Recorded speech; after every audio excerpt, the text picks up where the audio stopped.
The topic for today is the dirty dozen hypnosis words, the 12 words you should never use when referring to anything having to do with our profession, hypnotism, or yourself as a professional.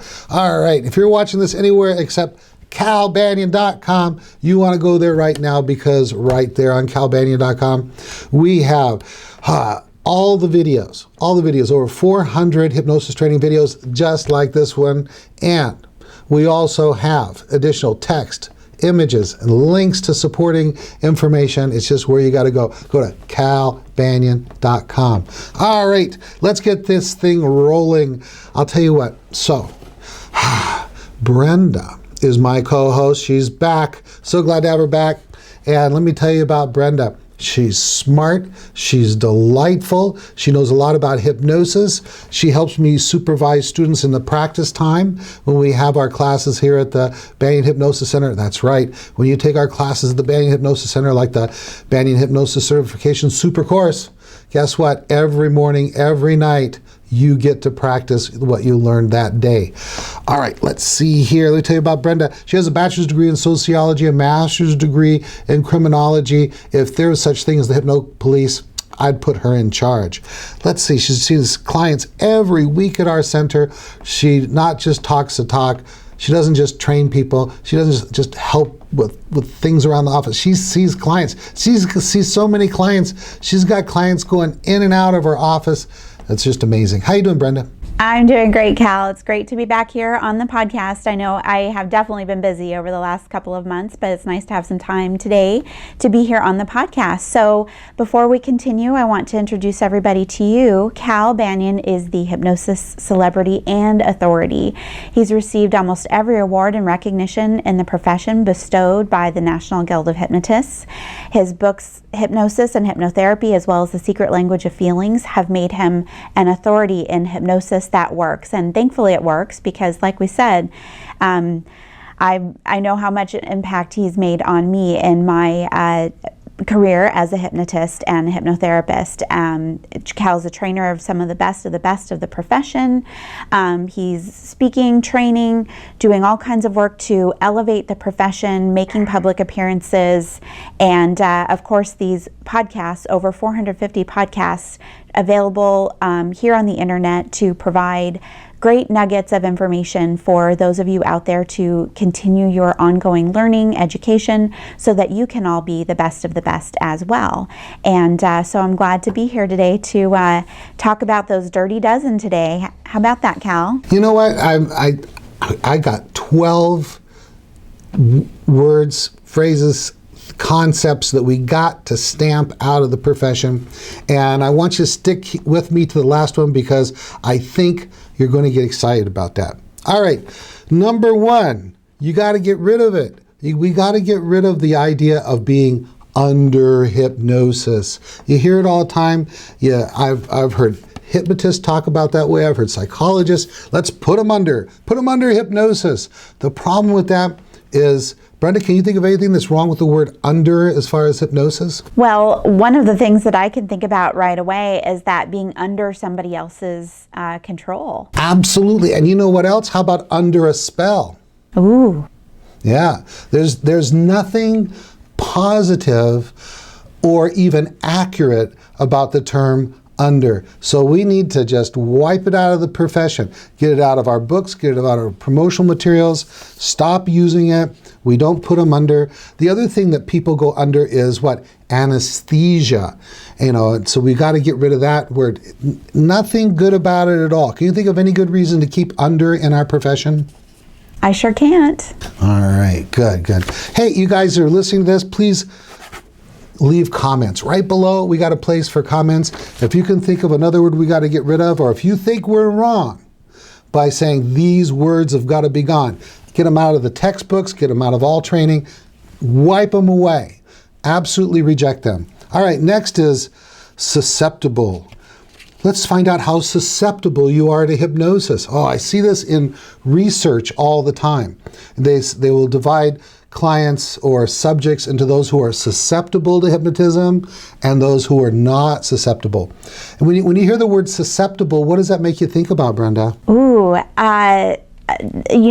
well, I guess, it's so funny. I'm thinking about this because these words, because I was trained by you, Cal, these are words that I don't use when it comes to hypnosis. So I was thinking of susceptible, a little bit about being open, but also I get that then what if the client thinks that they're not susceptible?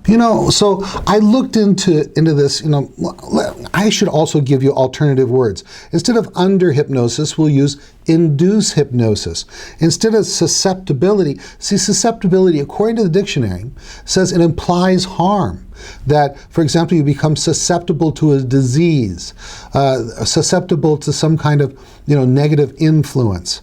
Instead of using the word susceptible, let's use the word talented. Some people are more talented at going into hypnosis, more talented at using hypnotic suggestibility than others. How does that sound? That sounds a lot more positive too, right? Absolutely. Do you want to be susceptible or talented? Oh, I definitely want to be talented. Good. So, good. Strike it from the profession. No more do we use this word. Here's another one that's just like that. Succumb. He or she succumbed to the influence of the hypnotist, succumbed to hypnosis. How's that? You want to succumb? Definitely do not want to be succumbing to anything, right, Cal? Right. So again, I looked this word up, succumb. And succumb refers to being like overtaken or influenced by a negative force. And so we don't want to succumb, not to anything. How about instead, we're empowered and we allow. We allow the suggestions we want. We allow the hypnotist to do her work, that kind of thing. What do you think? Would you rather succumb or allow? Well, I would definitely rather allow, and I would certainly rather my clients allow as well, because again, we get back to that control issue, right? We want our clients to be open, allowing the process to continue. Exactly, and that brings me to my word number 4. I'm checking these off as I go through them, and that is control, or the hypnotist takes control. I've seen this even in some modern texts, and they talk about how then the hypnotist takes control of the subject. And if you've been a hypnotist for very long and you're actually seeing clients, you're going to learn very quickly you do not have control. They can opt out at any time. They can lie to you. They can fail to follow instructions, and that this idea of having control is not there. Look, instead, we look for compliance and suggestibility. Would you rather, have someone take control of you, or choose whether or not you're going to be compliant or accept suggestions? Well, I'm definitely all about having choice, right, Cal? And I definitely think that our clients, we want them to be able to make choices, to buy in, to opt in, and to comply with the process, not think that someone has control or power over them. Cool. And and as I'm going through these, because I'm trying to squeeze them all in one episode if I can, just throw your ideas out there, but don't guess ahead, because I've still got some more to go. Okay, here's another word. Unless previously defined as meaning something, like in our pre-talk that we use at our center, we say if the hypnotist uses the word sleep, he or she does not mean sleep like normal natural sleep. It's just shorthand for go deeply relaxed, look like you're asleep, right? So unless this has been defined as not meaning sleep, we should get rid of the word sleep, because this is a very old idea that hypnosis is some kind of sleep. Now, and I'm thinking about taking up the challenge. Most of you out there watch this know about my 8-word induction, and the last word in it is sleep. And so I'm thinking about how I can use alternative words, like just something like down deeper, something like that. And if you got an idea of words we can use instead of sleep, please leave it in the comments section. What do you think about that, Brenda? Well, I know actually yesterday, Cal, when you mentioned this topic, and that was the first word that I came up with, even though I know that I use the word sleep, so to speak, all of the time. And I know you're a great wordsmith. Words mean a lot to you, and you're always thinking about that. And so, you know, I've definitely been challenged with that, and we always set up with people, we're not talking about sleep. We want you to be conscious, we want you to be awake, we want you to be aware of what's happening. But it is true, we use that word, and we have to be sure that people understand. We don't mean, you know, check out and be gone for 20 minutes or 40 minutes while we're in session, right? Perfect. Yeah, and so, you know, we mention it in the pre-talk, and then bam, we go with it. So, you know, let's think about alternatives. I mean, we would be better off if we could banish the word sleep completely from the profession.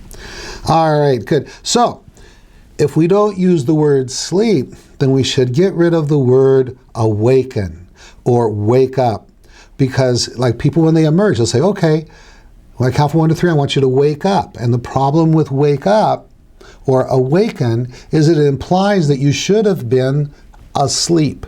And since we're getting rid of this notion of sleep from the profession in the first place, it would send exactly the wrong message at the end of a session for us to tell clients, okay, count from 1 to 3, I want you to wake up. Because the first thing that's going to hit their mind is, well, wait a minute. I haven't been asleep. Maybe none of this worked. Maybe I did this wrong. Does that make sense to you? Oh my goodness, yes, definitely. All right, okay, good. So instead, what should we do? We say emerge, emerge. Instead of putting people, you know, under hypnosis, we induce hypnosis. When instead of waking them up, we emerge them. So, you know, obviously, if we're trying to get rid of these negative words, these dirty dozen hypnosis words, then what do we want to do? We want to give some thought to how we want to move the profession forward by replacing these words with things that are positive and accurate. Good, okay. So here's another thing. This word waking. Waking, this is different than wake up or awaken. Waking, we hear about normal waking consciousness or normal waking suggestibility.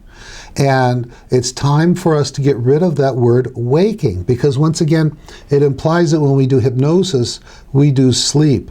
Instead, we want to offer words like normal state of suggestibility or normal suggestibility. So hypnosis, we define it as a heightened state of suggestibility. That's the way the 5-pathers look at it. Doesn't matter if you're relaxed, doesn't matter if you're crying, doesn't matter if you're stiff and rigid like a bar of steel. If you're in a heightened state of suggestibility, you're in hypnosis. So when notice the word heightened state of suggestibility. That is a statement that says before we go into the heightened state of suggestibility, we're in a normal state of suggestibility. So with that in mind, let's get rid of this waking hypnosis, waking suggestibility, and let's go with a normal state of suggestibility. Anything you want to add to that, Brenda? No, I was just kind of actually absorbing all of that, Cal, really thinking about that. I realized that that's something that I think about for myself, but I don't necessarily use that word with my clients, but it is a really good thing to be keeping in mind when we're talking about normal state of suggestibility, normal state of consciousness, as well as the other realms when we are doing our work. Cool. Perfect. So if you look at the first 4 words I had were, under, susceptibility, succumb, control, and those are all words that indicate that the client is powerless or under our, undue influence, negatively influenced, that kind of thing. The next 3 words had to do with this understanding the state of consciousness that we're in hypnosis. So then the next ones have to do with medical terms. We got to get rid of this word of coma state, hypnotic coma. Coma is a medical term, and nobody wants to go into a coma. I mean, nobody. And so trying to take someone into coma state, there's just nothing positive about that word at all. Instead, we should use the Easdale state, named after the person who discovered this state. What do you think about that, Brenda? Oh, absolutely. Yes. I love actually when you're using these words and I think, wait, I don't use those words, but I appreciate the fact that you're talking about it this way. Cool. Here's another one. I see new people come into this profession or want to come to this profession, and they say, oh, Cal, how would you treat this client? Or what kind of treatment would you give this? What kind of treatments do you offer at your clinic? And these are medical terms.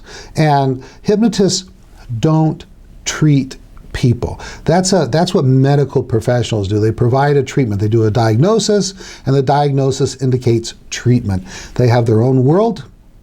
They've built their profession. They have a right to those terms.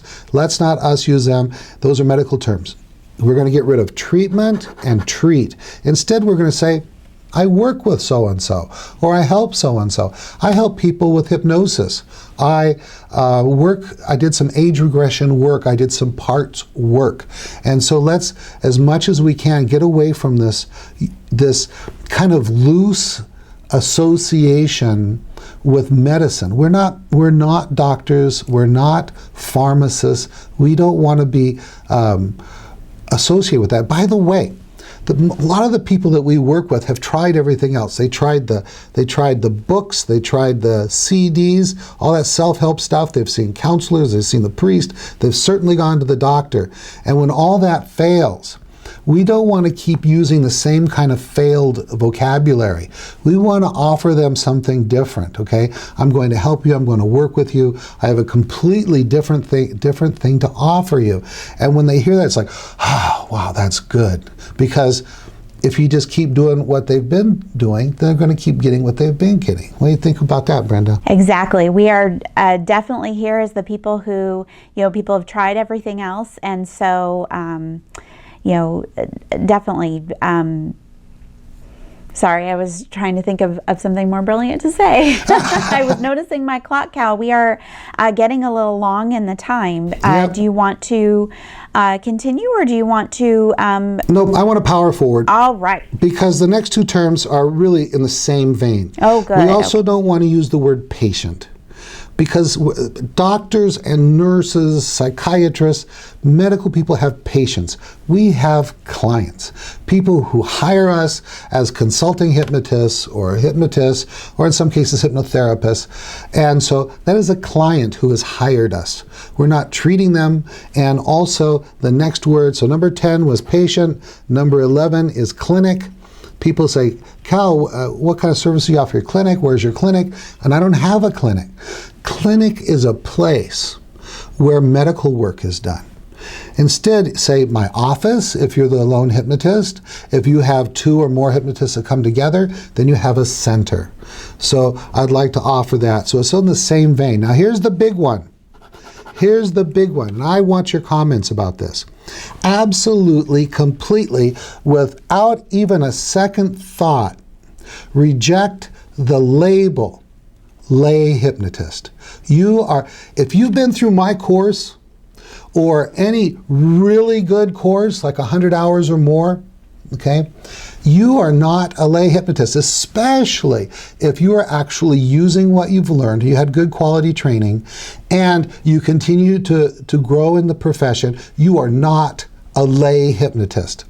If you look at people in the medical profession or the psychological profession, they consider themselves to be professionals after a weekend's worth of training in hypnotism.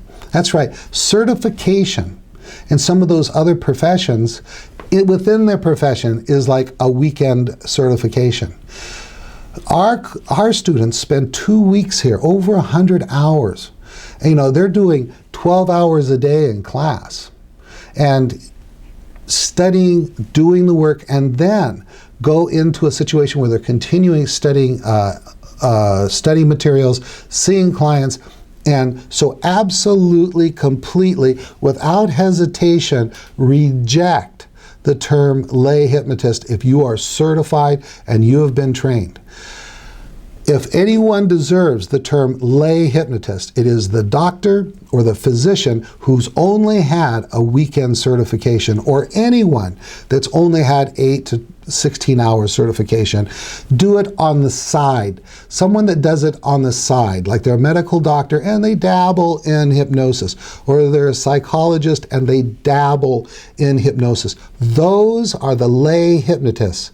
We who do this profession full time, and this is all we do, or 90% of what we do, we are the professionals in this profession. What do you think of that, Brenda? I actually really support this one, especially Cal, because it's very true. When people talk to me about what is the difference between my doctor or my dentist or my psychologist doing hypnosis with me and you doing it, that is exactly what I say, is that I specialize in doing hypnosis work.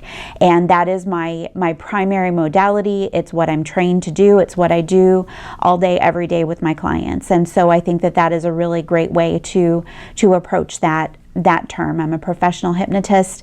This is what I do. I specialize in hypnosis, as opposed to the other types of professionals that they specialize in different things and they might do hypnosis here and there.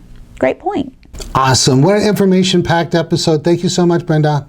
Thank you, Cal. It was so interesting to hear the ones I thought, well, of course we don't use those words, but I do realize that I am still relatively new in the profession and learned most everything that I know from you. So I've already been pretty good about deleting a lot of these words from my vocabulary, but it is very good to be aware that they are out there and being in use, and why we would want to know, because I know that words do matter. So thank you so much for this topic today, Cal. Awesome. Anything else you want to say? I think that's it. Keep in touch. I can be reached at Brenda at OC Hypnotherapy, or my website, ochypnotherapy.com. I'm also available on Facebook under Healing Path Hypnosis, and our Hypnospace as Brenda Titus. So keep in touch. Leave your questions down below. We'd love to hear from you guys. Have a great day. Perfect. Hey, you guys, I want to see you in class. We've got a certification class coming up January 18th to the 29th, with 2 days off in the middle because it's the weekend. And that's the NGH-approved Banyan Hypnosis Certification Super Course. Includes 5-path, 7-path, secret language of feelings, and you're just going to be blown away. Also, in February, the 25th through the 29th, guess what? We got the National Guild of Hypnotists Solid Gold Weekend, and you're going to see some leaders in the profession who are 5-pathers speaking and really taking some more leadership role there at the Solid Gold Weekend. I'll be speaking, Eric will be speaking, and Celeste will be speaking. I think that's all. Do you think of anyone else, Brenda? I think that's it. Yeah, all right. That's pretty plenty. Cool. That's a lot. Awesome. All right, you guys. Sorry I ran over. We'll do some shorter ones the next 2 or 3. That's Cal Banyan signing out. This recording is the property of Cal Banyan and the Banyan Hypnosis Center for Training and Services, Incorporated. All rights reserved, for private use only, may not be duplicated without permission. For contact information, go to www.hypnosiscenter.com.